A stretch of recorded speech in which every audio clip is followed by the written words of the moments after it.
ఇవాళటి కథ మద్యానికి మాటొస్తే. చావు బతుకుల మధ్య ఉన్న ఒక వ్యక్తి భార్య మద్యంతో ఇలా అంటుంది. నీ వల్లే నా భర్త ఈ స్థితికి వచ్చాడు, నువ్వు వ్యసనంగా మార్చుకున్నావు కాబట్టి ఈ రోజు చావు బతుకుల మధ్య ఉన్నాడు అని మద్యాన్ని నిందించింది. అప్పుడు మద్యం అంటాడు, పిచ్చిదానా, మొదటిసారి నీ భర్త 16 ఏళ్లప్పుడు అమ్మాయి ప్రేమించి మోసం చేసిందని చద్దామనుకున్నాడు.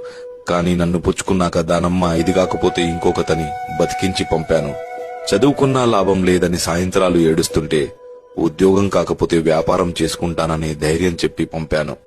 అమ్మ చనిపోయినప్పుడు, నాన్న కాలం చేసినప్పుడు నిద్రలేక ఏడుస్తున్న కళ్ళకి మత్తు పొరలు కప్పి నిద్రపుచ్చింది నేనే. మోసాలను మన్నించేలా, కష్టాలను భరించేలా, వెన్నుపోట్లను తట్టుకునేలా ధైర్యం ఇచ్చింది నేనే.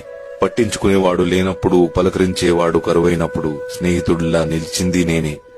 సంసారం ఈదలేక, పెట్టే బాధలు చెప్పుకోలేక చేతగాని దద్దమ్మ అని అంటుంటే ఎక్కడ ఉరితాడికు దగ్గరవుతాడో అని బాధను మరిపించింది నేనే, ఇంటికి పంపించింది నేనే. అన్ని సందర్భాలలో తనకు జీవితం పైన ఆశ ఉంది కాబట్టి నా మత్తును మరుపుగా భావించి ముందుకు సాగాడు. ఎంత చేసినా నువ్వు మాకు ఏం పీకావు అని ప్రశ్నించారు కాబట్టే బతకాలన్న ఆశ కోల్పోయి మంచాన పడ్డాడు. మందు వికటించి కాదమ్మా, మనోధైర్యం లోపించి చనిపోతున్నాడు నీ భర్త. గాజు సీసాల మధ్యలో పడుకున్న గాయం తెలియని వాడికి తూటా లాంటి మాటలతో మనసుని ముక్కలు చేశారు. అమృతం తాగి అబద్ధం చెప్పిన వారి కథలు వినుంటారేమో గాని మందు తాగి అబద్ధం చెప్పిన వాడి కథ ఎవ్వరూ చెప్పుకోరమ్మా.